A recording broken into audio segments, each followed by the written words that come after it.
but I got to go right now. Evening, ladies and gentlemen. Welcome to the Monday night edition of the Real Chat Daddy Show. I had to think about what night it was. This is actually a 3-day holiday weekend for a lot of people. Today is the official celebration of the birthday of civil rights icon Dr. Martin Luther King Jr. And so tonight we have a wonderful show dedicated to the life and legacy of Dr. King. As you see tonight, I have not just one co-host, but 3 co-hosts. I feel like this might be the black version of Charlie's Angels. And so in just a few moments, I will introduce my angels to you guys tonight. As I said before, we have another great show planned for your viewing and listening pleasure. We'll pay homage to Dr. King. And then later on in the show, we need to look at mental health during this pandemic. We'll talk to 2 ladies tonight who are a part of a women's conference that is empowering women. Right now, domestic violence is at an all-time high. Unemployment is at an all-time high. Sex trafficking is at an all-time high. And so tonight we're going to talk to ladies about self-care, healing, and how to move past pain. All right, so let's move on around the table. I am Charlie, and as you guys all know, this angel in the box next to me, how I do it? Oh, over there, look, I did it right. This angel in the box over there is the one and only Miss K. Renee of Karen's Nuggets of Knowledge, daily inspirations all over social media platforms. Hello, darling. How are you? Hello, Charlie. How are you, Charlie? Hello. I'm good, darling. How are you? How you doing? What's happening, dear? Nothing much. I want to know, what angel am I? I like to be Jacqueline Smith, if that's okay. I like to be Kelly. See? I knew it was gonna be an issue. Once I said Charlie's Angels, then I saw it in each of your minds, like, okay, yeah, I'm so and so. And I said, now watch, they all want to end up being the same angel. I just need you girls to be angels. That's all I need. All right. Okay. All right. Yeah. All right. Well, our next angel is no stranger to the show. She's been here with us many times before. She's become a fan favorite here at the show. She's based out of Oklahoma. She is Miss Kim Coleman, aka Sister Girl Speaks. Let's give it up for Sister Girl down there. Yay! How you guys doing? How are you doing? Good. How are you this evening? Great. I'm doing good. Well, I will be the Farrah Fawcett character. I forgot what her name was on the show, but I do believe she was the star. Jill Monroe. There you go. She was the star, and you all know I'm an aspiring actress. So that's who I am tonight. Okay. All right. Well, hello, Farrah Fawcett. Yes. We love you. Yes. All right. And last but not least is Renaissance woman, amazing singer, philanthropist. She's been here with us many times before. One of our favorite. Look, she's gonna be like, yeah, this is now my 10th time co-hosting. I'm telling you, is it okay? Okay, I'm close. I gotta buy you a gold watch for that 10th co-host spot. This show is getting pricey. The one and only Miss Dion Nicole Smith. Yay! Hello, Charlie. I should say hello, Charlie, in the voice. And so, which angel would you be, my dear? You know what? Kay and I are on the same page. I used to love some Jacqueline Smith, but I liked what's her name too? The other brunette. I liked her too. I can't think of her name right now. Kay Jackson. Thank you, Kay Jackson. I like her. They know them. She knows them well. Oh, yeah. I like her too. I can't remember that far back. She was super smart and she was sharp. So I didn't, I liked her too. But yeah, Jacqueline was my favorite. I love some Jacqueline Smith. I used to love her. They know they need to have a black angel. I was not happy about that. They should have had a black angel. Well, actually, in secret, I was that black angel. They kept me in the back and never told anybody. But the Camaro that one of the angels drove was the Camaro that I used to rent all the time. And so in my mind, I was that black angel. I just was the illegitimate angel that they never acknowledged. You know how that is. I know. Yeah, and we bringing this out on Dr. King Day of all days. I may start crying again. in. Well, as soon as you started talking, I started thinking about the poem that says they seat me in the kitchen when company comes. So don't go there. Yeah. Okay. Don't Right. go there. Yeah. Okay. Yeah. All right. Well, with that being said, we're so glad that you guys are here with us this evening. As I said before, we're going to pay homage to the life and times of the late, great Dr. Martin Luther King Jr., as well as pay homage to our first African-American, first female Vice President-elect Kamala Harris. We are just days away from inauguration 2021, an inauguration like no other we will ever witness in history. Most of this will be virtual because of the pandemic, but most of this now really is under very tight security because of the hot mess the city of Washington, D.C. is currently in. Ladies, I see you all nodding. Before we start on any COVID, we really do need to update this inauguration in D.C. situation. Dion, do you want to take us out the gate on this? Dude, I tell you, that hot mess of an insurrection, I tell you, ruined everything. But saying that, because I really don't even want to go there. Hey, Erica, I don't really want to go there because it's like we've talked a lot and we know that comes from the history of what this country was founded on. So we can just go there. But the fact that they have everything like on lockdown right now, so they can't even get the full experience, but we all have to be there. We all have to stay prayed up. We have to stay focused. Mm-hmm. I have on my FAMU sweater on purpose. I put on my FAMU sweater on purpose because with Kamala being a Howard graduate, I said we all need to stay prayed up. We need to stay focused.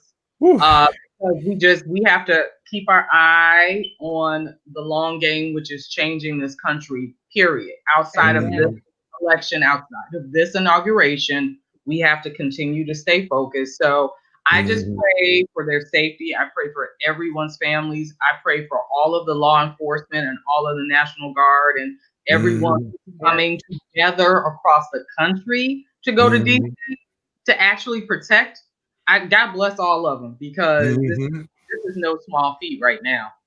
No, it's not. But Kim, we are at Miss Sister Girl Speaks. Listen, we're still in political turmoil right now. We're looking at a president who could actually pardon every damn body but Dolly Parton. And she's done nothing but been wonderful. But we still are in danger until we get him out of office, correct?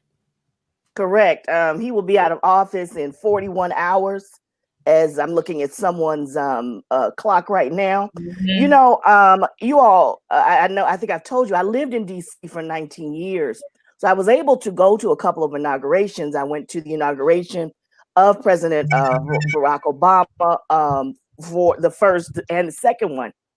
And the first one I remember, so vividly.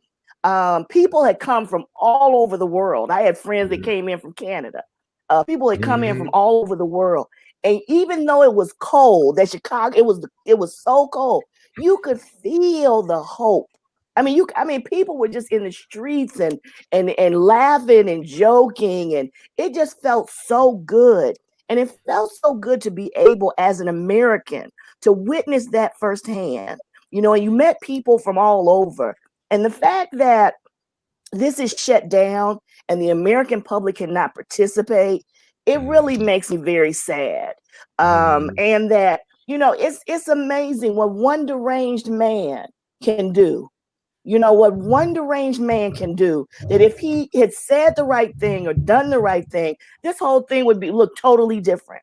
But because of his actions and because of his words, and not only that, Joe Biden is not getting the inauguration he so well deserves. He is not, getting the greeting to come into the White House, the letter that the previous president usually gives. He's not giving, the vice president is not giving a tour of her new home. So it's just, it will be a nice ceremony. Looking forward to seeing the HBCU bands. But as a person that has witnessed this historic occasion twice, it really makes me sad.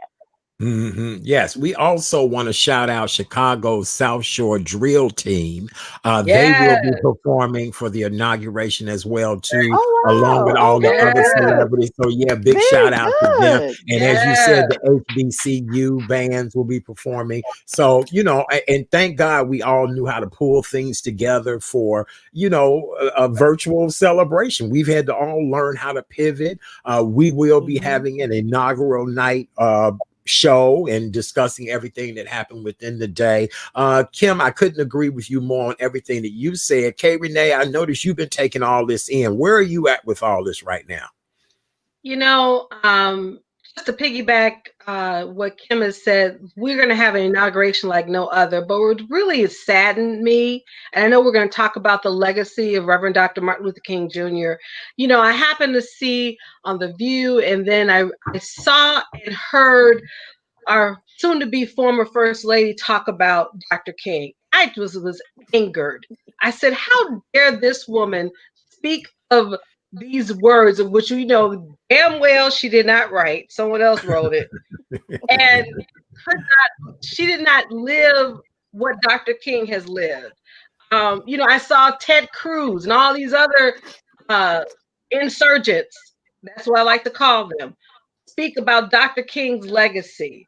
You know, Dr. King, as we all know, was a brilliant man, but he definitely had intuitiveness because you think about it, most of us were little when the Vietnam War hit, and he spoke on it highly against it. People talked about him. And the same words, if you've read, and I know all of us have read his quotes, some of his essays, the same words that he spoke of in the 1960s are happening now in 2021. And so for Mhm. people like Be Best, Be Blessed, Be Gone, Melania, and Right. other folks speak the King is such reverence, it sickens me to high heaven. But I have to just do a woosah moment.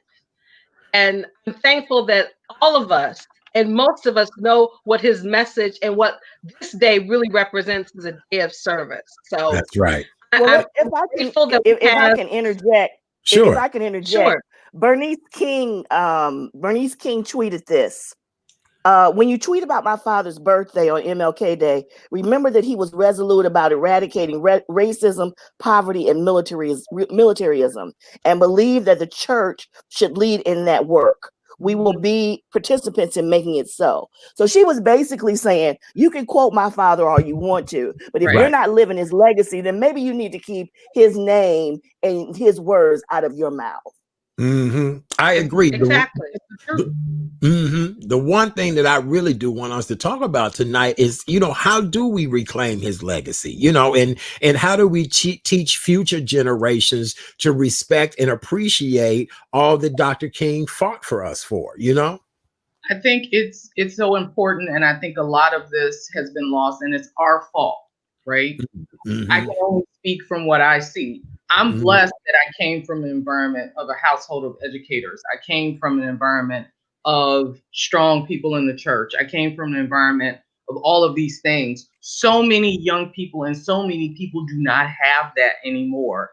That's lacking right there, that sense of community. We know we are struggling. We're trying. We're definitely in it. Those of us who have not let it go, but we know what's been lost, and you can easily look at work, and anybody can do it, right? It doesn't take much, or it doesn't take someone leading you to it. You can go on the internet and find it, but it's about having someone help you with it, right? Maybe you're reading something and you don't really catch everything he's trying to tell you. You really need a true, as we say, down the annals of time, it takes a village, and it It does. does. It A village. does. And It we really all does. cannot be let off the hook for what we've dropped. And Mhm. when you look at how young Dr. King was, let's be real. He was a 39, dynamic yeah. person as a young person, but that was the history and the line of what we come from too. You came from people who came out of the slavery periods, who were great great grandfathers and mothers, and who taught and carried that down. And then you came into this civil rights period where they took the mantle and ran with it, which were young people. That's right. Yes, yes, yes. Thankfully, you're seeing more and more. I feel like you're seeing more and more come out, but I felt like things dropped once you got to a certain period, things dropped. But I look at just each one teach one. I can't tell you what to do. Yeah. You just Right. have to look and see what can you do. And I constantly use the fact that my father used to teach young people. He taught elementary school age young people music, but he also taught them about life lessons and he taught them about respect. And he Right. used Dr. King's quote, "There is nothing more dangerous in this world than, was it,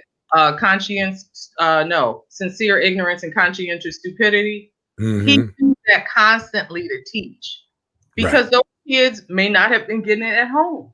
And he knew that. Right. So he made sure that he taught it, but it takes each one of us doing something. And I again, agree. you have to do something.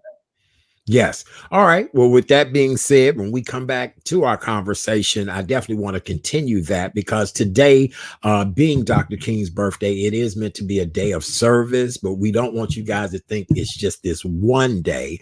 You and your family can think of many things that you can do throughout the year, whether it's one day, 1 week, 1 month, every other month, to do service to help others in honor of Dr. King. I want to give you guys the latest COVID-19 update numbers for the state of Illinois. Illinois public health officials announced today 3,385 new confirmed or probable cases of COVID-19. The state had 50 additional new deaths, which that is down quite a bit, for a complete total of deaths of 18,258. Illinois also has done 63,002 new tests, resulting in 14.83 million in tests given out for COVID-19. So our death rate is going down. Some parts of Illinois have opened back up for indoor dining, 25% of capacity or 25 people.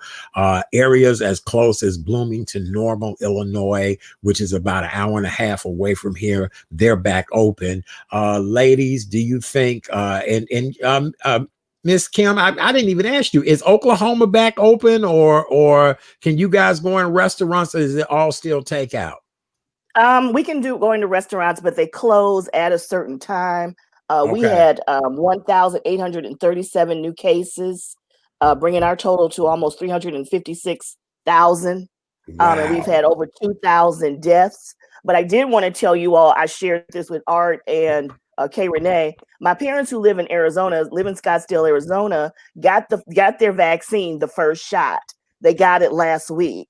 And neither one of them had symptoms at all. In fact, my father, being the ham that he is, said he felt like he was 20 years old.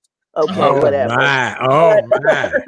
But they haven't had any symptoms at all. My mom's arm was a little, she said it was itchy or something, and they get the second vaccine in 2 weeks. So I'm very happy about that, you all. Just Good. over the moon. Yes, Yeah. yes. Well, I do know several people that have gotten it that are of a certain age group, and they went on and got it. They just said, "Hey, I'm going to get the shot," and I said, oh, "Okay, very good." So I don't know, ladies. What about you, Dion? Anybody's taking that shot yet? You know, I have some family members that I checked in with today who are either essential or in the medical profession that have had the vaccine. Thankfully, so far so good. No side effects or what have you. Okay. I am watching and waiting. That's what I'm doing. Okay, very good. Kay Renee, what about you? I don't have any that have taken the vaccine, but I know there's one person I really wish she would, because as all of you know, yesterday my great aunt celebrated her 100th birthday. Oh, 100. She's my centennial cutie. And thanks to all of you who wished her happy birthday. I have to share this story because I couldn't be there. I wanted to surprise her, but of course COVID shut everything down. But what I did do, and I think for all those men, even those women who like women, every woman should get her roses on her birthday, right? So I was able to send 100 long stem pink roses on her birthday. And literally her daughter, who's like, called me on Saturday. She said, Renee, when Madia saw the box, she saw those roses. She said, well, where's she at? Where's Renee? Because she in her mind thought that I should give it to her. I had the opportunity to speak with her, and she was just so taken aback. She said, you should be here. I said, Aunt Jane, as soon as this pandemic is over, God willing, and I want to take that shot when you can, I will definitely be here to see you. But I'm just so, to know someone who has turned 100, have someone in your family, it's just truly a blessing, man. It really is. That's great. That's great. Yes, very good. All right. Well, with that being said, let's get into some entertainment news. This past weekend, social media was all abuzz. Amazon was the place to go, and that's Amazon Video. Everybody was talking about two movies, Sylvie's Love and the Sylvie's Love. Yeah, what did I say? Shelby's Love, Sylvie's Love. Sylvie's Right. Love. Okay. Yes, that one, and Regina King's One Night in Miami. Now, media cinematography wise, I thought they both were great. I did see some pros and cons in each one of them. Ladies, which one do we want to start talking about first? The love story or the bro fest? Well, I haven't seen One Night yet, and you have not. I have been wanting to see it since. Well, we won't spoil it for you. We won't spoil it. That's okay. It won't hurt my feelings. You know how I am. Oh, that's right. You're a film person. Yeah, it's like me. Everything else like me. But Sylvie's Love, that was, I love seeing a period piece. I did. I love a period piece, and it was great to see us in a story that wasn't all about trauma and as if our lives are one-dimensional as African Americans or Black folk in this country, and it's not. We all know that. So it was just good to see. It was the same way I felt about, and I'm not trying to go there, but it was the same way I felt about like The Photograph, where it was a story, and it was just a story of Black folks. And so with Sylvie's Love, I'm curious to hear what you have to say. So I'm really not going to say. I want to hear what you have to say about Sylvie's Love. I have to say it was good to see all those beautiful Black people on screen. That was just so beautiful. They just were. I mean, it just was. But I want to hear what you have to say, Art, about it. I want to hear what you have to say. I thought it was good, but then I had some questions about what happened with the daughter. And then just some things seemed a little off a little bit, but then I thought about the time in which it was, like keep in mind, no pages, no cell phones. That's when your intentions were pure. That's when, I just look at how we live now and all of the distractions, when back then that was a genuine quality love of getting to know somebody. If you running late, you either wait for that person, you don't text, you don't call, any of that. So yeah, absolutely. Kim, what did you think about it? And then I'll come to you, Renee.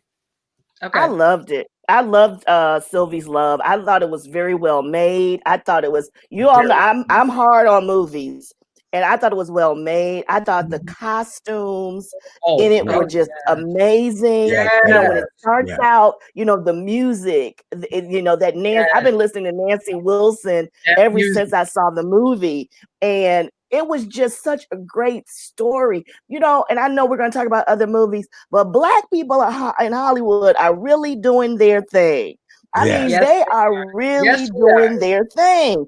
And it's just so, and no shade to a particular filmmaker out of Atlanta, but I just love the work that these people are putting into the movie, into the writing, into the right wigs, into the script. It's just amazing to me. I love the movie. I love the music. I love the cinematography. I love the directing. I love the writing, and I love the acting.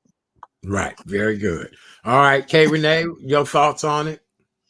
You know, I love period pieces, especially those. You know, I think about Barbara Streisand and Funny Girl. You know, I think about those two. You know, Roman Holiday. You know, Oh, those type Yeah. of movies I Yeah. love.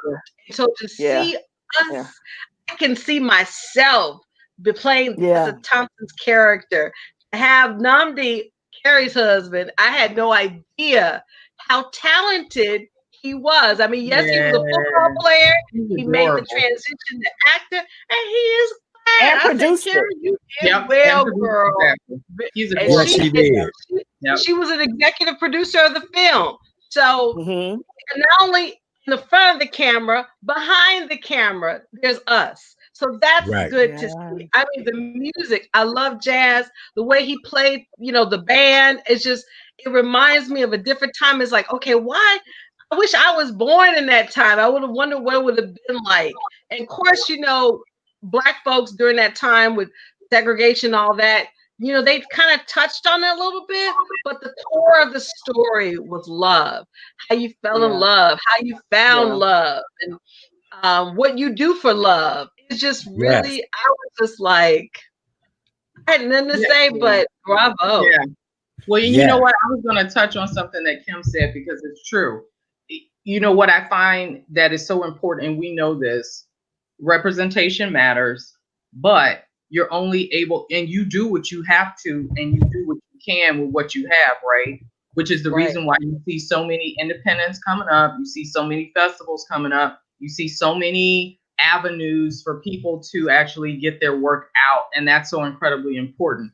I will eventually start a festival, but not until we're able to get back together again, because I just don't want to do a virtual one right now. Oh, I will oh, say this, that it takes those who are behind. We know that. If we're not completely the ones running things in the boardroom, then it takes someone who is high enough up, like a Netflix. And we right. know who owns who's behind. You do have a Black woman who is one of the people behind the scenes, who is married to the head of Netflix, whose Hmm. father is Clarence Avant. So you have Ah, all those pieces. The reason yes. why a lot of stuff is happening, because she's back there saying, okay, look here. Yeah. This is Yeah. what's going to happen now. You have Yeah. to have Right. people who are at the top making those decisions. Otherwise, you're not going to see it on that platform as wide as you are. That's why Netflix they are running game right now, Yeah. Yeah. because Yeah. it is deliberate. The decisions that Hmm. they are making are deliberate. So I take my hat off to them because it's long overdue, long overdue. Yes. Yeah. We all All need right. to, own our own as much as possible. You're right. You're absolutely Right. right. Well, our next film is by a young lady who's from Cincinnati, Ohio. We all remember her as Brenda from the hit show 227. She is how many awards have she won? She's Oh almost my an gosh, EGOT. She's I not love quite it. an EGOT Almost. I yet. know. Almost. I love her. Almost. She She's had to get the Grammy and the Tony. that's right. Exactly. Right. She's a Exactly. spokesperson for E Cadillac. and G. And Yes. oh, right. Yes, she's the current spokesperson for Cadillac as well too. She is just phenomenal in so many ways. Her new film, One Night in Miami. We're talking about the birthday girl from Saturday, the one and only Miss Regina King. Ladies, what I'm gonna say about the movie is I love seeing Black men in positive, powerful roles. Yeah. Mhm. I Yeah. love to see strong, intelligent. As we were just saying just a few minutes ago, I'm sick of shucking and jiving, abuse, mistreatment, all of that. I felt as if this portrayed Black men in the best roles ever, and I thought it showed brotherhood and solidarity. Now, I'm curious to know how the men got to know each other to begin with. That's Right. what I'd like to know. Okay.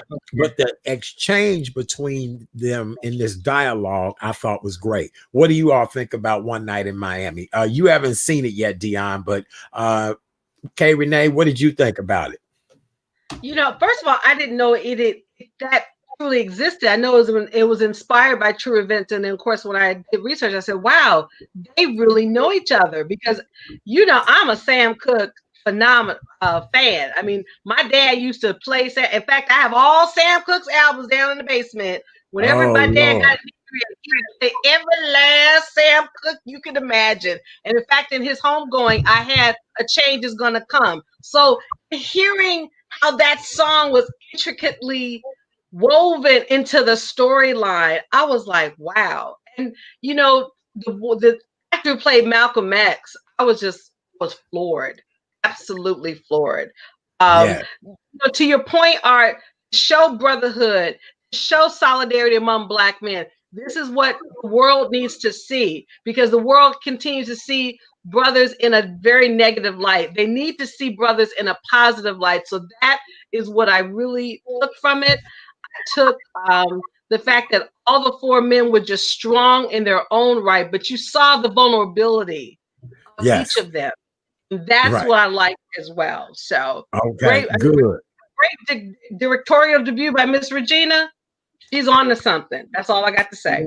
And the cast was incredible. All the guys were great. Yes. Sam Cooke was amazing. When he sang a change is gonna come, it really did bring tears to my eyes, but it's so sad. I don't ever think we'll see that change, not anytime soon. And keep in mind, that man was singing that song back then. Okay. And we're Exactly. still going through what we're going through now. Kim, I'm gonna let you close us out with comments since Miss Dion didn't see it. Your take on it? I thought it was excellent. I thought I've seen it twice so far. I was very impressed with the young man that played Sam Cooke. Somebody give me his name. It's got to be Leslie Odom Jr. Leslie Yeah, Odom. Leslie Odom Jr., who of course was in Hamilton. Yes. Yes. I love the young man that played Muhammad Ali. I thought he had him down. And Malcolm X, and I think the gentleman who played Jim Brown embodied, you could tell he studied Jim Brown, because there were certain things that he said and the way he said it. He was Jim Brown. As you all know, Regina King has directed series of This Is Us. She's directed Being Mary Jane. She's directed some of Grey's Anatomy. So this was her movie director debut. And I'm so very proud of her. It was a great movie. It was humorous. It had a little bit of everything. And when he did sing at the end, Sam Cooke, Change Is Gonna Come. By the way, that story that he told about how Sam Cooke did hear Blowing in the Wind by Bob Dylan. And he was very upset about that. And after he heard it, he did write A Change Is Gonna Come. So I'm glad that they kept that in the movie. That was a true story. And so I loved it. I thought it was excellent. Yay. All right. So for those of you all that have not seen it, we hope that we have not killed the movie for you. Both movies are very good. They're on Amazon Prime. I watched both of them in the same night, and they were just really wonderful to say the least. All right. Well, as you guys all know, I'd like to welcome you to the Monday night edition of the Real Chat Daddy Show. I am your host, Chat Daddy. Glad to be here with you all on a Dr. King birthday celebration Monday. It is Dr. King Day. It's the third Monday of January, a national holiday. This past the 15th. When was the 15th, ladies? Was it Thursday? Friday. Or it was Friday.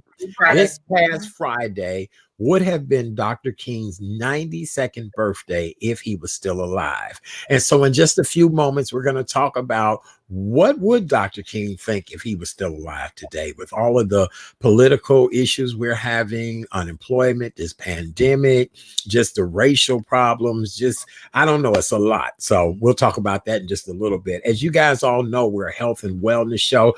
Angels, do you have your wings? Charlie. Do you have your wings? Ladies and gentlemen, these are my angels. I know you guys are used to Charlie's angels. These are Chat Daddy's angels. And these three women have amazing powers. And we have yet to explore all of their amazing powers, but just know they have incredible powers. So as you guys all know, we're a health and wellness show. Let me pick a mask out tonight. Okay, so my mask says, let's gather at a distance. Yay! Let's gather at a distance. Yes, let's gather at a distance. Eventually, once you get your vaccine shot and you don't have the symptoms of COVID anymore, maybe you can meet you a boo thing. Remember, January 29th, I'm going to teach you how to get you a boo thing. So wear your mask. So meet at a distance. Make sure you're covering your nose and your mouth with your mask. Also, washing your hands. Oh, those masks are beautiful. Kim, what's yours tonight? It look like Wonder Woman. Was that? This is a mask that I won in my acting class. Oh, So nice. it's called Show Up and Book the Role. I Oh, love it. nice. Very nice. Love Dion, it. what's your mask tonight? Good old medical grade. Yeah, very good. And Kay Renee, what's yours tonight? Black is beautiful, baby. Yes, it All is. day long. Amen. I love Amen. it. All right. Love it. Soap and water is the most important thing. If you don't have soap and water, hand sanitizer will do. Take some, put it in your hand. Oh, very nice. And rub your hands really nice. You know, on this show, not only are we health officials, we're also sexy sanitizers. See, look how we do that. Right. Uh-oh, we're gonna have to get us a fans only page now. Look at that. Look. Somebody cheesing and grinning because we rubbing our hands together. Just nasty. Social distance is the most important thing, at least 6 feet back each way. And if you're not feeling well, do us a huge favor. Do all 4 of us a huge favor. Keep your ass at home. Your ass at home. Stay your ass at home. It's easy, it's simple. Ain't nobody gonna miss you. You'll be all right. Keep your ass at home, okay? All right, very good. Well, ladies, you've done a great job so far. This has been really good. Give yourselves a big round of applause to my angels. Yay! Hey, Chad Daddy. Thank you, Charlie. Thank you, Charlie. You're welcome. In the box over there, I'm getting good at this. Is the one and only Miss Kay Renee of Karen's Nuggets. I'm getting really good. I'm proud. Yes. In the box below me is the one and only Miss Kim Coleman, Sister Girl Speaks. Yay. And right over there. Oh no, wait. Over there. Phenomenon. You got it. Phenomenon. I'm getting good. Phenomenon known as Miss Dion Nicole Smith. Yay. Yay. Yay. We are. All right, so ladies, let's continue on with our conversation this evening. What if Dr. King was alive? What would he think about just all of the things that are going on in our country? Let me give you guys just a little bit of timeline as we talk about Dr. King. He was born January 15th, 1929. This year, 2021, will mark the 53rd commemoration of the death of Dr. King, which took place on April 4th. As you guys all know, Dr. King was shot while standing on the balcony outside a second floor room at the Lorraine Motel in Memphis, Tennessee. One shot was heard coming from another location. Dr. King was rushed to a local hospital and he died an hour later. Dr. King stood for justice. He stood for peace. Ladies, 2 weeks ago, we saw people storm our U.S. Capitol and demand freedom. And I'm like, what kind of freedom was y'all demanding? Freedom for what? Gluten-free? Freedom from being rich? Freedom from being elitist? Kim, what would Dr. King think about all of this? He would be very disappointed. Of course, he would, because of course he was a man who practiced nonviolence. That was his mantra, right? So he would be very disappointed. I was on a couple platforms. I'm not sure if you all are familiar with Clubhouse, and I can tell you about that later. Yeah. But on a couple of platforms about this, and what I expressed was, I think the thing that would disappoint Dr. King the most if he came back today was how we as Black people are being treated. I think the cases of Tamar Rice and Breonna Taylor and Aubrey and all of these things, he would be the most disappointed in. And he would be disappointed in what's on the Capitol, but he would really be disappointed into what is happening to our people. We have invested so much time and energy in this country and so much work. Many of it, the time we weren't even getting paid, but we still work very hard. And with this country to kill, have people who are supposed to protect us, kill us. And then no one is held in regard for that. That is a double slap in the face. So if Dr. King were alive, I really think that he would be focusing on police reform in the Black Yes. community. Yes, I couldn't agree more. Who would like to chime in on that? Anybody want to add some feedback to that? You know, Art, I mean, I totally agree with what Kim has said, but to add the fact, I know he would be proud of certain accomplishments that we have made. Of course, having the first African American president, Barack Obama, and a lot of other. Now we're going to have the first African American and South Asian vice president woman in Kamala Harris. But I also think he would be upset about not only just police brutality and police reform. There's poverty in our neighborhoods, lack of housing, lack of economic empowerment. I just feel that he would be vocal about a lot of things. And when we were talking about this, when you brought this up, I thought of an image. I'm sure all of you have seen it. I think it was last year. A cartoonist painted when Ian and Chief was yapping and Dr. King put his mouth like this, shut him up. So I think he would be more vocal and tell other folks to just be quiet and let us really have the hope and do the work of being free, because we're all not free yet.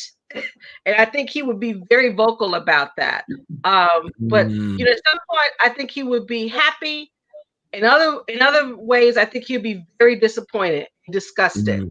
He would knowing how articulate he would express it in such a way that all of us at some point will be looking up a dictionary and say, what did he say? That's what I think. He would be a little bit torn. Yes. Both of what you ladies said, I agree. I think there's two sides to the story as well, too.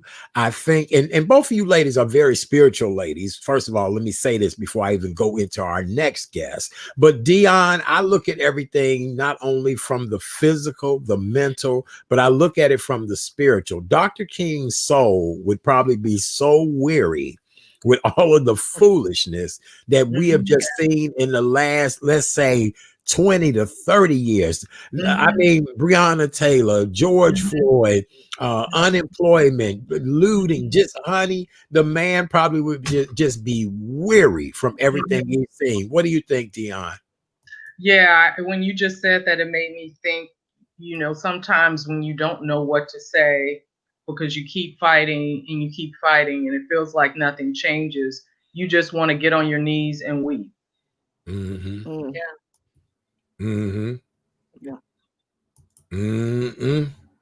It's sad. It is really, really sad. Did we lose Dion? Is she still there?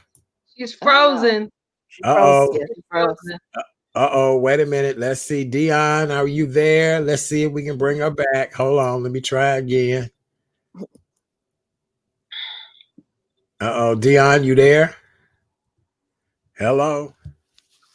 Okay. Maybe she's trying to work it out. Okay, hold on. Is it coming back? All right, here we go. It's coming back. Okay, is she coming back? We're gonna have a resurrection on the show tonight. Right. We gonna okay. Is she back? Is an angel. Yeah, she out, right? I said angel tonight. I did. Right. Wait. Okay, she out altogether. Okay. So let's continue on with the conversation until we get Dion back. So Kim, what do you all? Okay. Yeah, go ahead, Kim. You want to add some more to that? My favorite quote by Dr. King is the speech. It's from the speech that he gave the night before he was assassinated, and he says something, and every time I hear it, it sends chills through my spine.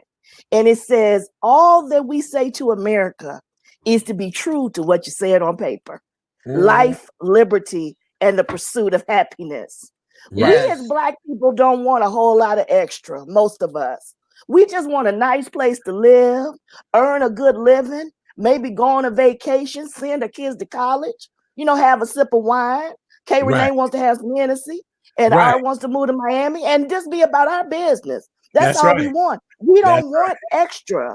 And so that's what we've been trying to tell people in this country forever. forever. Mhm. So, I will say this to white people: all that we want from America to be true, what you said on paper. That's it. That's Yeah. it. Yes, absolutely. Dion, I hate darling, we resurrected you. We lost Uh-oh. you.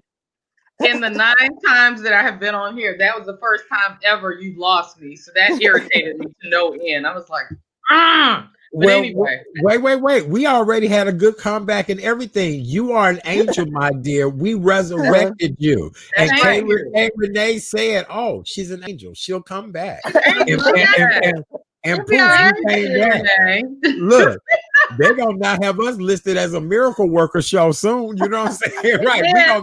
We're gonna be a ministry soon. Yes, amen. Yes. Yes. All right. Seriously. So Kim, what was your Kim comment, just hit it. Dion? Kim Oh, just okay. hit. Just the last part of your statement is what I've been saying through the midst of all of this. And when you think about what Dr. King stood for and a lot of our other brilliant freedom fighters, was just the sense of humanness, right? We're all human beings.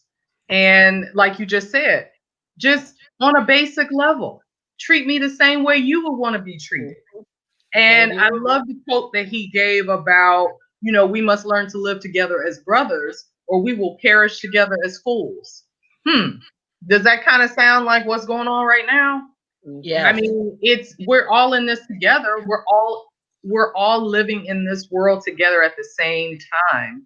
And when you think about the fact that sometimes you get so weary, but you can't ever give up. You can't ever give up.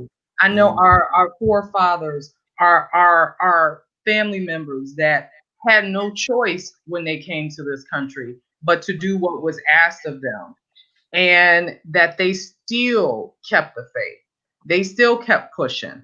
They still said, okay, even though I may want to lay down and die, I can't, because I know my daughter, my grandchild, my whomever still needs to feel like they still have something to hope for, that there's still something to strive for, there's something better can happen. I think we're all living in that right now. What the promise of hope was, what President Obama stood for with his campaign, right? And hope is just, we know that's all connected to the real. That all comes from God, right? He gives us that hope to keep moving on.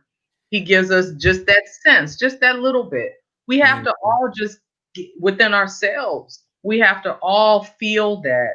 But Dr. King, I know you can't help but think that his soul would be tired, but I don't think he would ever give up fighting, because we can't ever give up fighting. We're people, we're a people of purpose, we're a people of fight, we're a people of strength. And God didn't create us we created us for a reason. We were not mistakes. Everybody needs to know that, who's listening. You were not a mistake. You were created for a purpose. There is a plan for your life. Even in the midst of this challenge, even in the midst of the craziness, there is a plan for your life. So we all just have to think about what our plan is for our lives and try to do something to help somebody else. If I can help somebody, right? If I can help somebody. Yep. Go on, y'all. I love it. I really, really do. With that being said, and as we reflect back on the life and times of Dr. King, I look at the march on Washington, D.C., just, tons and tons and tons of people. Do you think we need to galvanize like that again? Of course, we had the Million Man March. Of course, we just had, our oppressors just storm Washington, D.C. But with tomorrow being a national day of racial healing and trying to bring peace among each other, do you think we could have another major march like the March on D.C. was many years ago? Okay, so If we I have just it, want to make a go quick ahead, Deanna. statement. Oh, I'm sorry, Kim. I just want No, to go ahead. say, we know we can march. To me, that's not the question. We know we can march. It's about, what do you do outside the march? What are you doing now? And what we proved, and Stacey Abram and the rest of the crew proved, is you have to keep your eye on the prize. It's That's a right. march is fine, but what are you doing to actually invoke change? And if you aren't voting, to make sure that your voice is heard, to actually make change happen where it really matters. Because every single level of government makes a difference in your life. And you have to get out there and stand up. And so for me, I don't have an issue with that, but to me, it's not about that. It's about what can we do to inspire and invoke change on the real, on the local level, that's going to go all the way up. I feel the same way. I feel the same way. I think that you have to know who your local representatives are, who is on your school board, your sheriff, your state's attorney. That's right. And we even, James Carville, the great political strategist, said, when does the presidential election start? The next one, 2024? It started the Wednesday after the Tuesday we voted for the president. Right? That's right. So, the greatest example of that is Stacey Abrams, although there were other women who were a part of that as well. Yeah. But Stacey Abrams was like, okay, since you all denied me the governorship, guess what I'm going to do? I'm going to turn this state blue. That's now, right. She could have taken it. I'm sure she was offered very high level positions. I'm sure she was offered political points in the cabinet. I think that she was offered the DNC chair before Jamie Harrison got it. But Stacey said, no, I'm going to turn this thing around. And that's what we have to do. Like Dion said, we know how to march. We march and sing better than anybody we know. But now is the time for action. We have an agenda that we have to put forth because people need help. This thing with this pandemic is going to get worse. I don't mean to sound pessimistic, but people need help. They need money in their pockets. They need jobs to come back. They need their housing to be when they're facing evictions. There is work to do. And I'm so glad that we have somebody in the office that's not just about themselves, that wants a 21 gun salute when they leave and all of this. This is someone who is going to do the work. That's right. That's right. K Renee, and now that's to what you and Dion said. You must stay woke. You must stay informed about everything that is going on, because if you're not staying woke, then it doesn't mean anything if you do decide to vote. So, to add what you're saying, Kim, know who your local candidates are. Ask questions. I love, Kim, whenever there's an issue in your state of Oklahoma, you like, look, I'm about to call so-and-so because I ain't having this. You have the right to do that. That's what that's why we here living in America. For someone to say, I don't have the right, it's crazy. You know what I'm saying? Democracy is always happening. It's always happening. So when people were like, well, I hope we get our $600 checks. Have you called your congressman? Did you call your senator? Did you ask them? They know, these local reps, they know my name. They know Kim Coleman. Believe it or not. So I don't play Senator. We believe it. Senator Langford down here, who voted against that election, who voted against the election. Now he says he forgot, he really didn't understand. Oh, Mr. Langford got a phone call from Ms. Kim Coleman. Oh, yes, he did. And I was very diplomatic, but I told him, please don't come around the Black community. Please, when you come up for re-election. We're not having it. Next. I love it. And you know what? Back to your and one last thing is research your judges. That's one thing I made sure I did. I researched every single solitary judge that was. I went right into your record. Oh, so who you? I don't care what your face looks like on the outside. What you do? What have you done since you've been behind that bench? What have you done? Right. So it doesn't matter if somebody looks like you. They may not be on your side. They may have their own agenda. So you need to research and you need to make sure because heaven forbid you're in a situation where you need to go in front of a judge. You need to think about who you're in front of. Right. Yes, very good. All right. Well, ladies, I think we've said a mouthful. We've really honored the life and legacy of Dr. King. K. Renee, in closing, if you could, and this question is posed to all of you ladies, if you could really sit down with Dr. King and his late wife and just have a conversation with them, and they, you wanted to present something that you would love to see change in this country, what would that change be? What would you like to see, Kay Renee? Wow. If I could sit down with Dr. King and Coretta Scott, I would just be very humbled. I probably would be very nervous in speaking with them because, we've read about their legacy and what work they have done.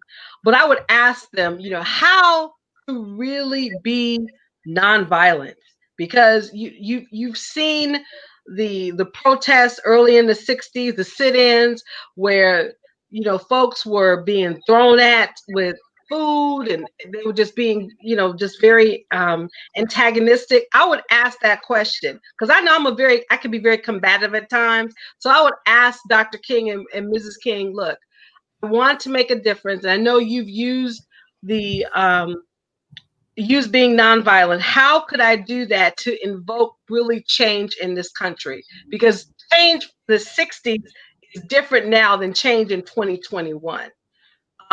With technology, I would just kind of just have a conversation. How can I invoke change using nonviolent techniques? Because it was very effective for him. And I would know how we use that in a 2021 technological world. Yes, I agree with you. That's a good point. Very good point. Well taken. Madam Dion, what would you want to say if you had the chance to sit in front of our royalty, our history, our icons? What would you want to say to them? You know what? Honestly, my direction is a little different. I would just like to ask about them as human beings. How are you able to really live your life? How are you able to rejoice, to find joy in the midst of all of this work that has been so heavy, this weight that has been placed upon you? How are you able to just be human? You're imperfectly beautiful and perfectly whole, but how are you able to just do that? So just live. I would ask them that, because to me, they, incredible human beings, incredible people, but they were also human.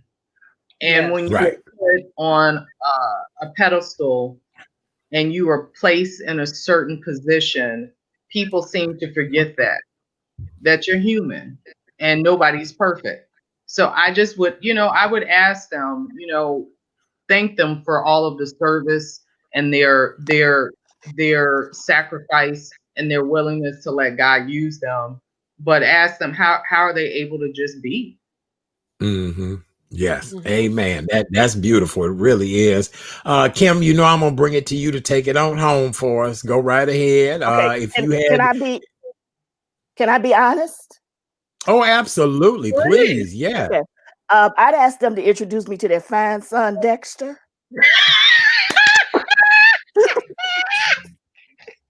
I am done, Kim. But I'm not mad. I'm not mad. I ain't mad. You I ain't mad. You asked I the ain't question. mad.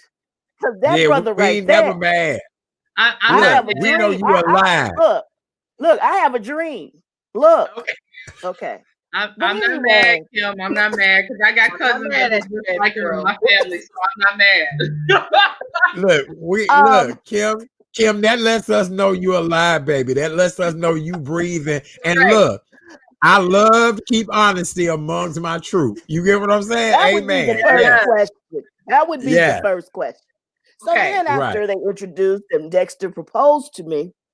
Okay. Then I would just ask them, I think on the lines of what Dion said, just asking them about themselves. How were they able to really do, when there's a bomb, when your house is bombed, how do you keep going? That's the truth. How do you keep going? I think that's, that type of courage is amazing to me. We have a civil rights person down here. She's dead. She marched with Dr. King. She's royalty down here, Clara Looper. And, she was amazing. She was in one of the first sit-ins. I also had the opportunity to take to class with Julian Bond, who was one of the few people who had Dr. King as a teacher. He was teaching at American University. And I had the opportunity to ask him, how did you do it? How did you do that, Mr. Bond? And he just said, he said it was something that we just had to do. It's that simple. It was something they just had to do. So that would be, but thank you all for letting me humoring me. No, we love you. Are you kidding me? Kim, we need to talk to Dr. Bernice King, and we can do that. We'll see if we can make that happen so you can meet Dexter. Be careful. Actually, I did meet Dexter once. I did meet Dexter once, but that's fine. It was just a joke. We love you.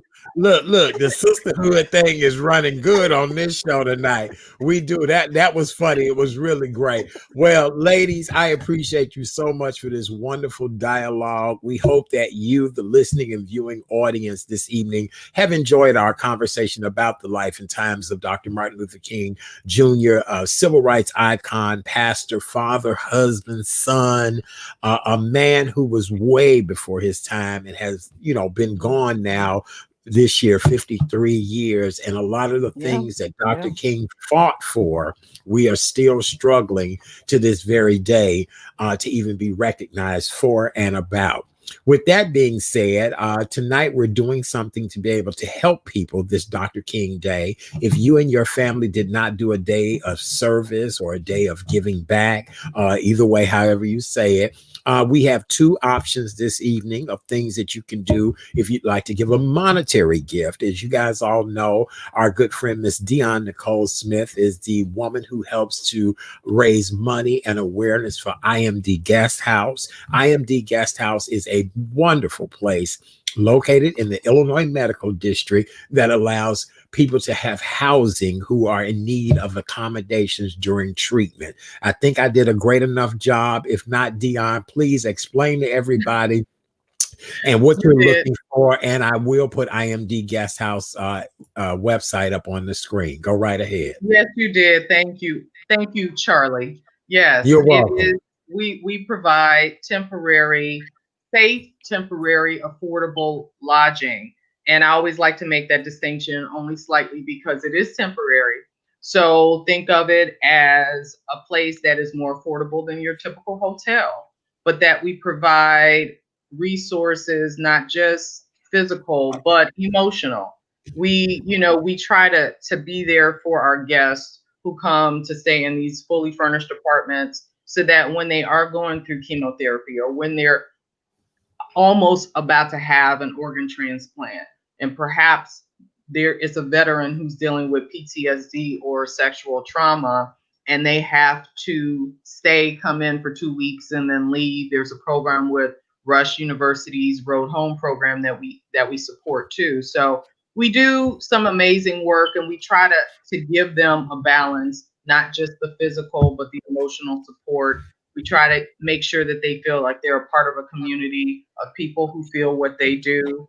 And so, we do small things like providing welcome bags and breakfast bags, and just volunteers from different hospitals and nurses and corporations will send comfort cards or blankets. So we try to just be there as a support system, because we know it's unimaginable when you're going through something like this and it may be unexpected and you're not sure what to do. We've had a story of a woman who was literally living or staying in her car because she could not afford to pay for a hotel. And then she found out about us and was so incredibly grateful that she had somewhere to lay her head.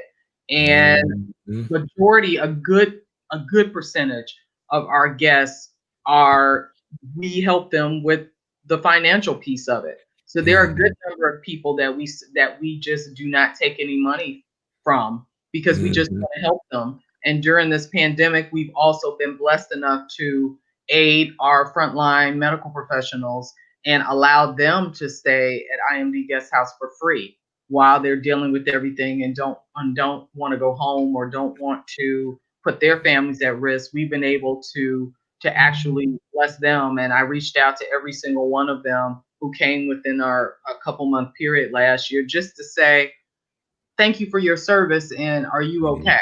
And I hope that we really did help. And a couple of them responded back like, "Are you kidding me? Thank you. That was such an amazing resource to have." And so we're proud to do what we're doing, which is in service. We're being, this is our act of service. And we did not close. That is the blessing. We did not close last year. Even with other types of homes that are similar to our service in this country closed, we never closed our doors. And we're so grateful that we were able to stay open, and we do stay open 365. So yes, you do. An amazing organization. That's awesome. Beautiful. All right. Well, if you guys do want to give, imdguesthouse.org is the website. Any type of monetary donation that you want to give would be greatly appreciated. Kick the year off by donating and giving to others. It's Dr. King's birthday. You could make a contribution in honor of Dr. King's birthday. Well, Dion, darling, thank you so very much. Before you run, Dion is actually leaving us because we have two other amazing guests that we're going to talk to in just a moment. As I said to you guys last week, my campaign, my Red Kettle campaign for the Salvation Army Chicago did so well that we're actually extending the campaign until January 31st. And the reason is so many people are unemployed right now. So many people are in need of food and housing assistance. And as you guys all know, the Salvation Army is there to help people any way possible, whether it's young children all the way up to the elderly. The Salvation Army has been there to do what they can. So if you guys want to give, you can text my name, Chat Daddy, to 51555. Yep, how we do that, baby? Right down there, baby. Right down there. You can text Chat Daddy to 51555 and give to the Salvation Army. Or you can go to the website. The website is scrolling across the bottom of the screen. And that's all you have to do if you want to donate to my campaign at the Salvation Army. Tomorrow, I'm going to tell you guys all about how you can learn more about the vaccination. Dr. James Thompson, who's been here on the show with us, is doing a seminar this weekend on how you can find out more about the COVID-19 vaccine. And if you have any questions, any problems, drama, any of that stuff. Dion, darling, real quick, we have our guests waiting in the back green room. It's time for you to say goodnight to everybody. Our angel who just disappeared. I know I have a conference call at 8:15, so that's why. So that's all right. We love you. We do, darling. Thank you. I love you guys. And we didn't get a chance to talk about your fabulous new hair, boo. It looks amazing. Yes. Thank you. I have cast and twist, giving my hair a break. So the fro is a lot of work. So this is just lovely. I get up and go. So I said I'm giving. I know the feeling. Me too. Right. It is super light. And that's the look. Kim, it's super light. And I'm just like, thank you. Because sometimes it's a lot to twist that through. So well, we love you, darling. Thank you for spending time with us tonight. Don't forget, you guys, if you want to give, imdguesthouse.org is the place you can go do that. We appreciate you all so much. Ladies and gentlemen, big round of applause for our girl, the one and only Miss Dion Nicole Smith. Bye. See you, Angel. We love you, Angel. Yes. All right. Bye, darling. Yay. All right. Hey. I know. For those of you all that are just joining us, welcome to the Monday night edition of the Real Chat Daddy Show. I am your host, Chat Daddy. Tonight, we're celebrating the life and legacy of Dr. Martin Luther King Jr. on what would have been his 92nd birthday. And a lot of our conversation tonight has been about what would Dr. King think about things that are going on in our country right now. And before we bring our next two guests in, who they're going to talk about the fact that we have our first female vice president-elect that will be in office in just a couple of days, as well as other issues that women are going through and how women are so supportive of each other. And speaking of supportive women, I have two divas that helped me. I had three, but one of my angels flew the coop. Over in the box, wait, how do I do it? Over in the box over there. Oh, I'm getting really good. Is our girl, Miss K. Renee of Karen's Nuggets. We just love her. And in the box down there is our girl, Miss Kim Coleman of Sister Girl Speaks. out of Oklahoma. And these two divas, they regulars around here, and we talk about it all. We do. Well, ladies, I'm excited to bring on our next two guests this evening. According to the Center of Disease Control and Prevention, CDC, this whole coronavirus pandemic has brought on an onset of other issues that people are dealing with, mental health issues, and they're not really being talked about the way that they should. And ladies, you know, we all know that we get down in the blues, we get a little depressed and out of it. And again, if you've been stuck in quarantine, if you've lost your job, let's say you might even have been in an abusive relationship, or you may even think about committing suicide doing all of this, to know that help is just right around the corner is a beautiful thing. Would you ladies agree? Yes, sir. Absolutely. Very much so. I know, isn't that something? Because people are really going through it. So tonight, to talk to us about a wonderful event that has been traveling around virtually. I love how things are traveling around virtually, other than that damn virus, okay? Are the ladies behind Celebrating Life, Celebrating You, a virtual female empowerment tour. Let's bring on our two amazing guests. Good evening, ladies. How are you? Hi, how are you? Hey, ladies. Hey, how are you? Happy Monday. Hey. Happy Monday. How's it in Chicago?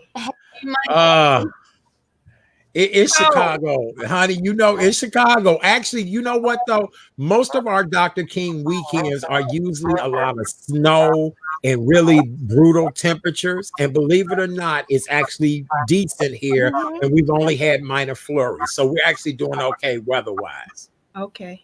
I know what that means. That means 19, right? 31? No, we actually are in the mid-30s. We're doing okay, yeah. So no, we're not, yeah.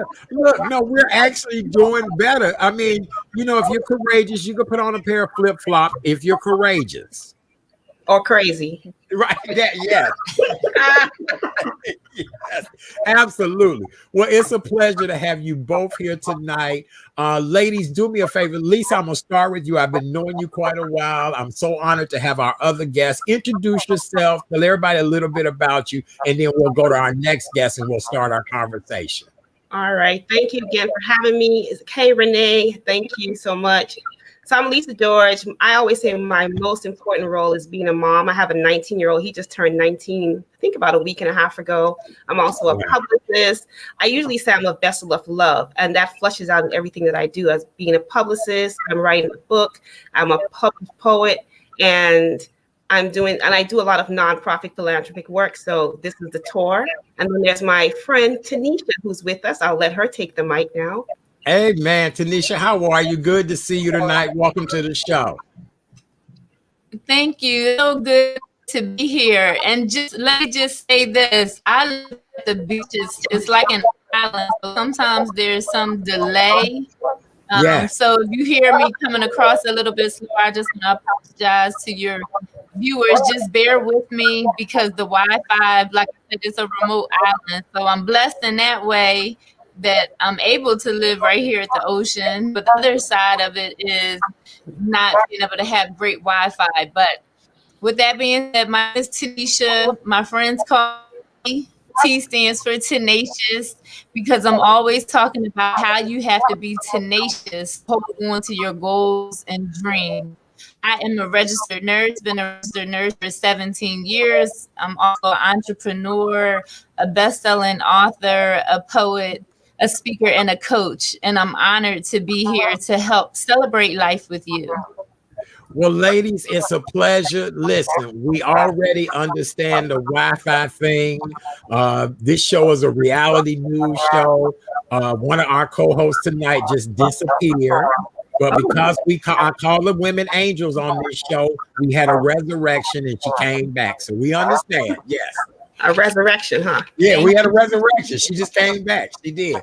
So, ladies, I want to talk about your backstories. Here we are in a pandemic.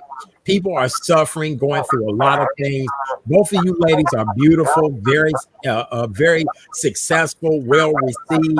But you both have backstories that might be interesting to my audience. Lisa, I want to start with you if you could share a little of your backstory. Sure. So, I like to talk about and how people see me in terms of I'm always happy. People don't think that I have any problems and I can handle anything. And I used to take that as some sort of pat on the back until I realized that I was deceiving people. Because yes, I am that sort of person, but I haven't been that person my entire life. And in order for me to be that person, I fought my own demons, or I go through dark times. A couple of years ago, I actually went through about 2 years where I had what I now know as suicide ideation. And so I didn't actually plan anything out, but I did have thoughts. And I actually said, you know what? It's cool if I don't wake up tomorrow, based on what I was going through. And I'm fine with sharing that story because I want people to know that everybody goes through something, whatever it is. It could just be a little bit of sadness, heavy depression, suicide ideation. Then there are people who go all the way, but people go through something. And I think it's important for us to talk about it, because when we talk about it, there can be a healing for the individual, for people who know that individual, for our country, and just keep going further. So, and that also helps me understand others who are going through things, and one thing about being a strong person is, I think the quote is by, oh gosh, he was an actor. He died several years ago. And he said, to be surrounded by a lot of people, but to be alone. And when I read that, I felt that, especially when you're strong, everybody looks to you, but people don't understand that you need people too. So you're surrounded by people, but you're really alone. And so there were times where I would actually honestly tell people, I need you, like I need your help. And people would turn around and say, well, what would you say to me? Well, that's not what I say to you. And this is not a complaining thing, just to let people know that when people reach out, be there for them, because that could be your opportunity. Don't be at a funeral saying, oh man, what did I miss? Well, maybe you missed all those times when a person said something to you, or you missed that call, or you didn't think you could be there. Because I actually also had people say to me, I don't know what to do for you. And that would be after I'd experienced the death of people. Well, I'm not supposed to help you, help me. I need you at this moment. So that's one of the things that the essence of what I just said, I'm taking on this tour, because I'm sure there are people, especially with this pandemic, there are a lot of people going through stuff. Fortunately, well, I haven't lost anyone to that pandemic, but people now know 5 people close to me died last year. And I don't think I've actually even really mourned that, because how do you really mourn during a pandemic? So, they say without a test, I'll end by saying, without your test, there's no testimony. So I'm taking my testimony as part of this tour to help anyone that I can, even if it's just one person. Oh my God, I just love everything that you said. Much like yourself, Lisa, I didn't lose anybody to COVID until recently, but last year I lost 15 people to other, whether it was a car accident, heart attack, whatever the case may be. And you're right, grieving the loss of 15 people in 1 year is just, it's a lot. It really is. Yeah. Yes, absolutely. Well, Lady T, we're getting ready to come to you now. If you can share your backstory and what empowered you to be a part of this, we would appreciate it. Yes, absolutely. So my backstory is, I grew up in a 2-parent home, but I grew up in a home where I witnessed domestic violence.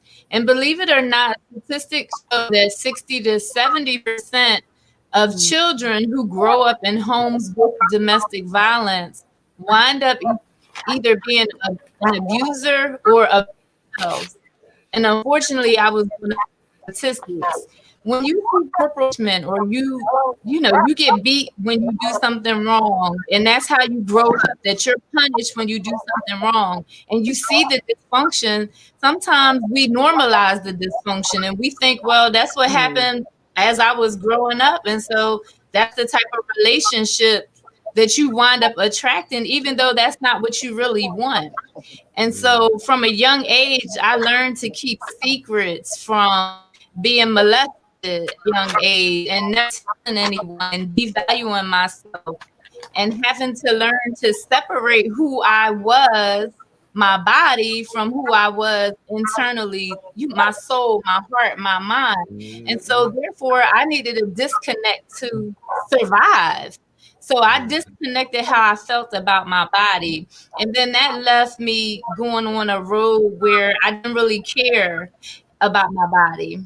And so at 23, when I found myself in another abusive relationship because I attracted what I was trying to avoid, I said, I won't trust anybody because I know no one trustworthy. That's exactly what I attracted. Because, see, my mother was going to commit suicide in front of me when I was 17 because my dad betrayed her and had an affair. And my dad was my hero. You know, I'm a daddy's girl by heart. I love everything about my dad except for that one thing. But because my dad had an affair, I thought there was no way that I would ever find a man that would be 100% faithful. So I decided that I would cheat on him before he cheated on me. And I know that rationale doesn't work because what you do is wind up attracting people to you who are untrustworthy because you're not being trustworthy.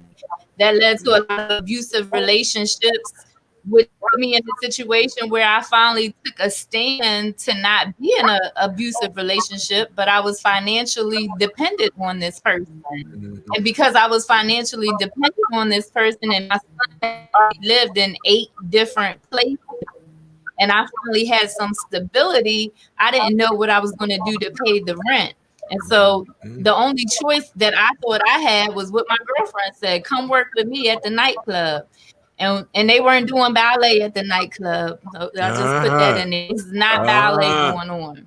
Right. And so for 16 years, yeah, I had to drink every single night to bear the humiliation that I thought about being a dancer. And so, you know, Cardi B says she doesn't dance now, she makes money moves. I say I don't dance now, I make godly moves. I am the woman at the well. I am the woman that had 5 husbands and all 5 wasn't my husband. I am the woman with the alabaster box that loves God so much because he has forgiven me for so much. And so now that I have a relationship with God and I know and believe in my own somebodyness, like Dr. Martin Luther King says, I love the way he says that you have to believe in your own somebodyness. Now that I believe in my own somebodyness, there's no way that I would stand for abuse. Thank you. Wow, ladies, wow. I just love it. Both of you are really just walking testimonies of faith and how if you steadfast, things will change. Just beautiful stories. I'm gonna let my 2 angels speak because I saw the emotions in both of their faces. Kay Renee, I'm gonna let you start off both of the ladies' stories. I told you, ladies, in our rundown, I said amazing stories that you must hear. Kay Renee, what do you think about what the ladies have said? Well, let me just first congratulate the 2 of you because you are true divas. And I'm, as most of you know, I'm the queen of acronyms. You're determined, intelligent, vivacious, accomplished. Well, I'm going to add another A, anointed. So I truly thank you for sharing your story, your authenticity. I can definitely relate to both of you because I've had similar situations in both of your stories. So thank you so much for just being here. And I know your stories will touch someone because they've touched me. So thank you so much. I'm just kind of, it's surreal right now, but just thank you both. Kim, I also noticed emotions in your faces. The ladies were talking as well too. What do you want to say to the ladies? Well, first of all, I applaud you for your courage to tell your stories, to open up, to be vulnerable, and that thing. I too have a couple of stories, and a few of them I've even told on this show. So thank you for telling your story because it's going to help someone else. I believe right now someone is listening who is in an abusive relationship. There's someone who is thinking about suicide. There is someone who is down in the dumps and does not feel that they can come out. Well, you have a perfect example of 2 two young women who have said their stories and let you know that there is hope at the end, right? There is hope at the end of whatever you're going through. So thank you all for your stories, and thank you for help. You saved someone's life tonight. Yes. Something that I want to find out, and I'm gonna let you ladies promote the event. I'll even put a ticker up, but I do want to talk to you ladies a little bit more. We're about to make history this coming Wednesday with the first African American vice president, first Asian American, and so being women of color and being women. How do you feel about this auspicious occasion that's going to happen this coming Wednesday? I'll start with you, Lisa, and then we'll go to Lady T. Yeah, so I like change. I think change is I think, but I believe change is good. And a lot of times we don't even know what the needed change is until we see it. So I know there's a lot of stuff going on right now, and people are upset about how things are panned out, but it's necessary, not just for the people of color, but other people as well, because how do you know what good is going to come out from something that you're not used to until you see it? I'm very excited. My son and I, we always talk politics and in a joyous way, and I can now talk to him in a different way. When he was born, we would never see a Black president. Well, we had that, check. So, and it's a different conversation. And now we have a female and a woman of color. That's a different conversation that I can have with my niece. Because when I was born, all I ever heard my entire life was, not in our lifetime are we going to see A, B, C, D, E, F, G. And now we've gone down the list of a few things. And I think it's very beautiful that it's happening. So I'm really excited. If I knew how to do a reel, I'd do it 3 times. Right. Very good. Miss Tanisha, I want to find out what you think. I mean, this is history. Come Thursday morning, it'll be Madam Vice President Kamala Harris.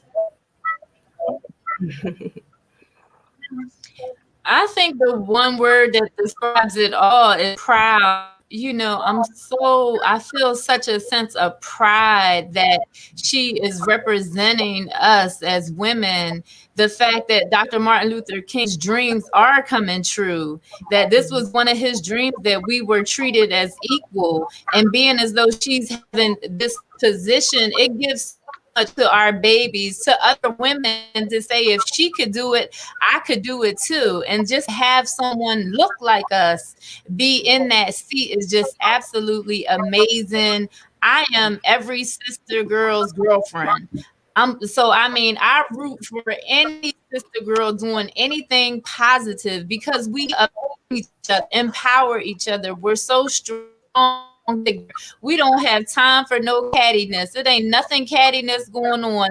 Competition and all that. We are done with lack mindset. We know that we have an abundance of mindset, that we can do anything that we put our mind through with Jesus Christ who strengthens us.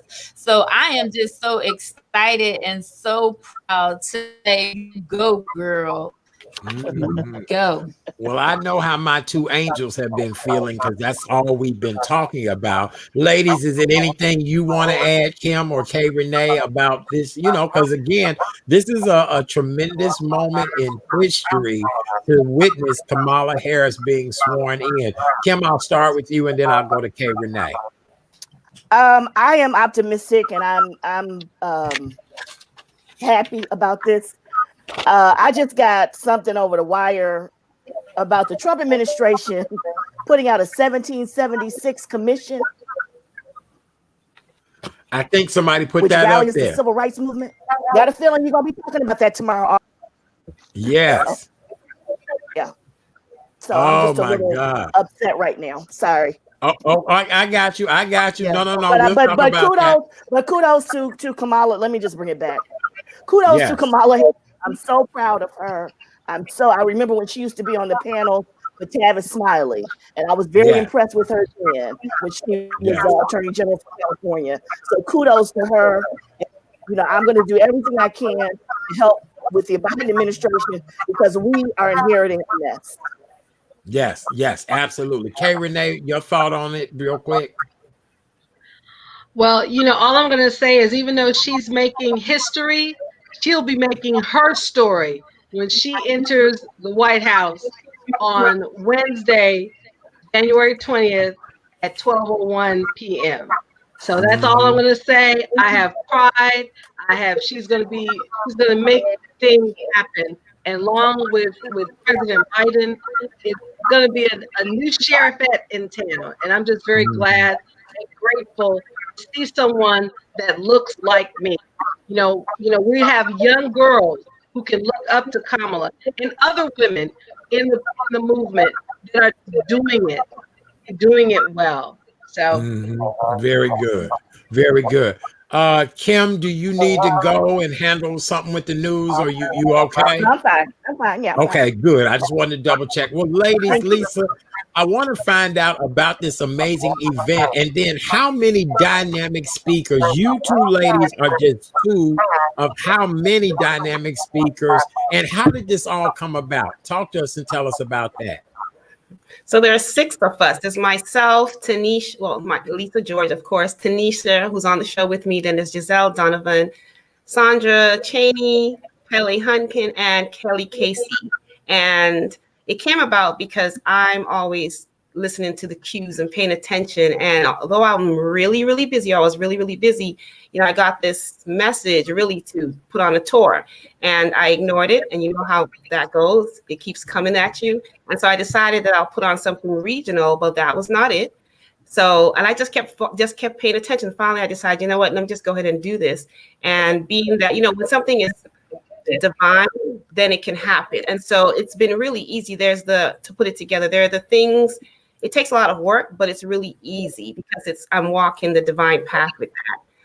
And the essence of the tour is really to disrupt or play a little role in disrupting the heaviness of what's going on. And our focus is on self-care and encouraging women at this time to put themselves first. And what we like to use is the mask. And if something goes on with the plane, hopefully it doesn't with anyone of us on it. But if something goes on, put your mask on first, because then you can take care of other people. Yeah. And historically, women are the nurturers, and there's this, for lack of a better word, or 2 words, I'll say heavy burden on women. So that's another reason why we're focusing on the women, because you focus on the women, they're in other countries and other places around the world, which is other countries, they'll say, you change stuff with the women, then you change the world. And so we're, again, focus on the women. So we're bringing self-empowerment, self-care messages, but not just that. We don't want to leave the women just with messages. We're working with the partner agencies to help connect them to whatever resources the partner agencies think that the women that we're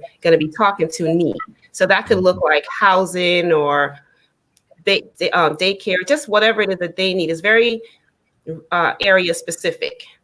I love it. I really, really do. That is really good. The website is on the screen for you guys to be able to connect with this.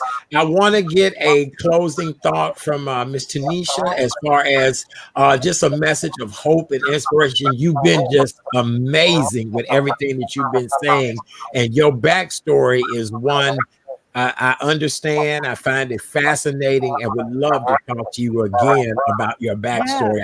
I can relate to a lot of your backstory. Go right ahead with your closing thought. Wait. I hit the wrong button. Look, she done moved me, so I hit the wrong button. Baby, look. Don't hit the wrong right button. Ahead. That's okay. I got her back. Look, she moved me, so I deleted her. Right. Go right ahead.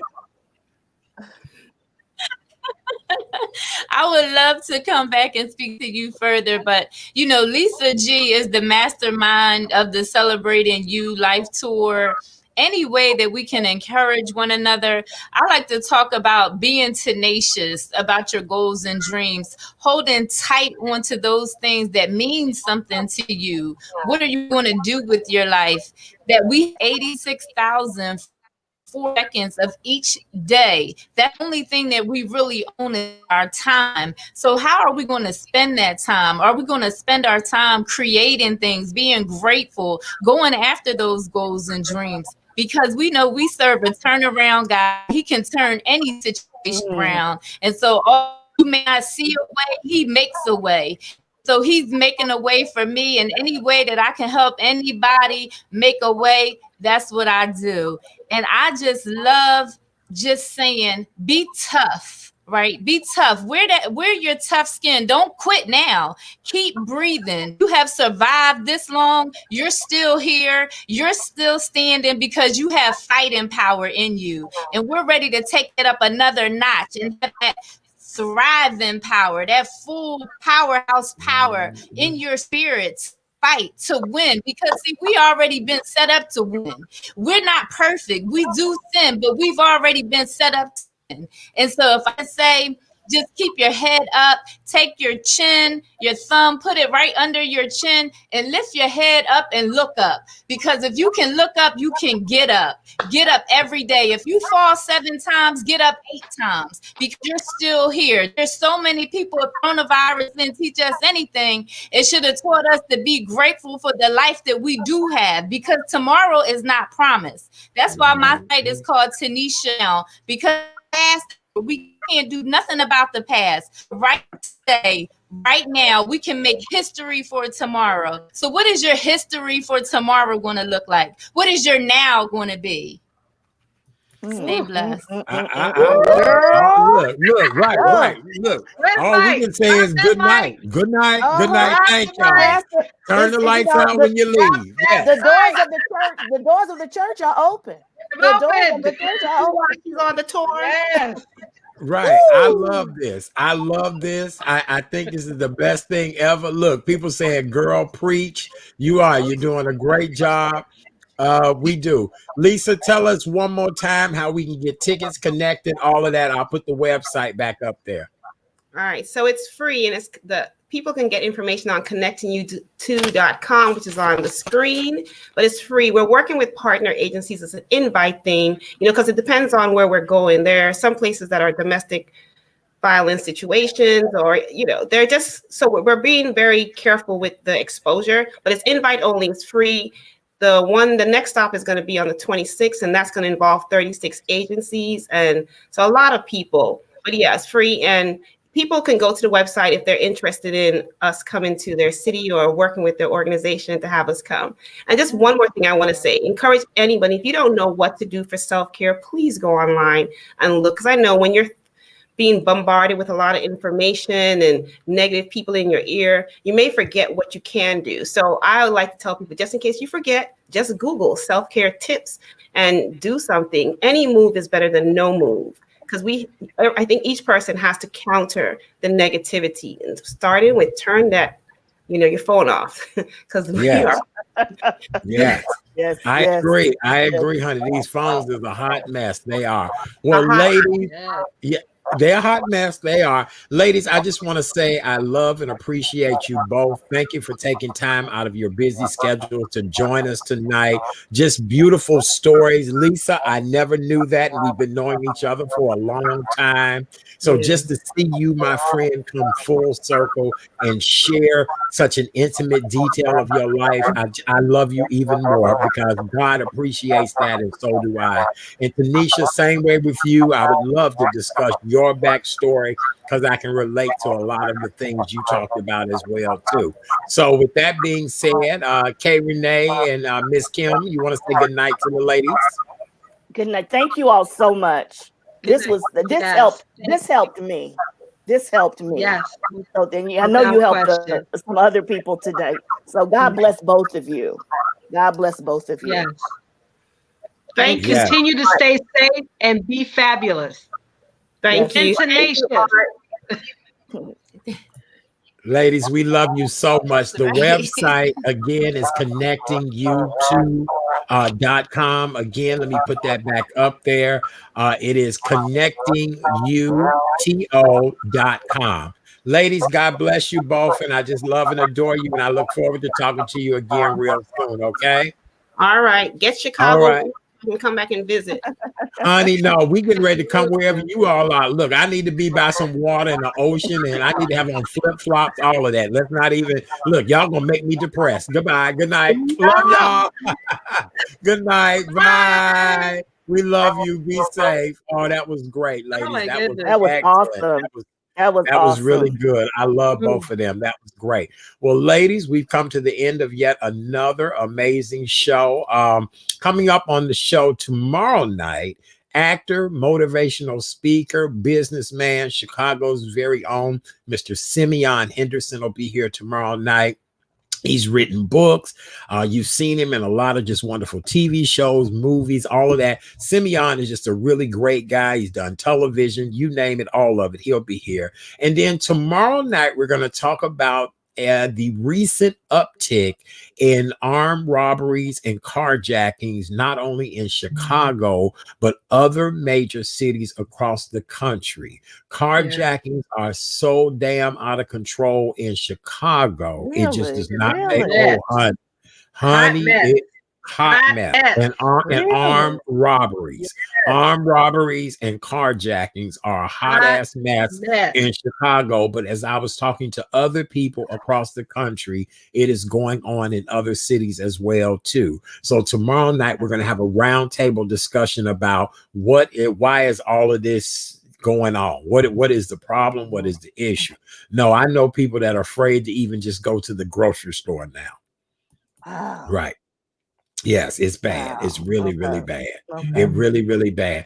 Well, Kim, if CNN does not need you Wednesday night, or the Fox network or any of that, and if you are so availed, darling, we would love to get your inauguration take. I thought I put you on the spot on camera. We'll talk about it. Thank you, and I apologize for that interjection about the news. I apologize. It's just it's very upset right now, but thank you. I will be here with you. I may have an inaugural ball on for you. Yes. Look, we love you in your breaking news stories, because guess what? It now made everybody watching this show go, what was she talking about? Right. So no. That's what we do. That's what we do on this show. Let me just read this headline to you all. Please tell us what we're up against. Yes. Trump's administration's 1776 report justifies slavery and the 3/5 compromise. Oh Lord. Uh-oh. Yeah. Yeah. We got an issue. I don't even know what to say. What would Dr. King say? Dr. King would be cursing out.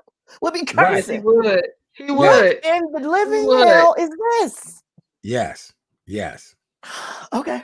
That's it. Okay. All right. Well, we got to do our homework. We got to be on it. Miss Kim, go ahead and give your closing thoughts as you always do. What's your closing thoughts you give us every time? Well, first of all, I want to thank you all. Thank you for having me on the show. You all have become like a family to me. This pandemic, as with everything, has been very, very hard. But you all, your love and your support and being on this show and laughing has really, in fact, in many ways saved my life.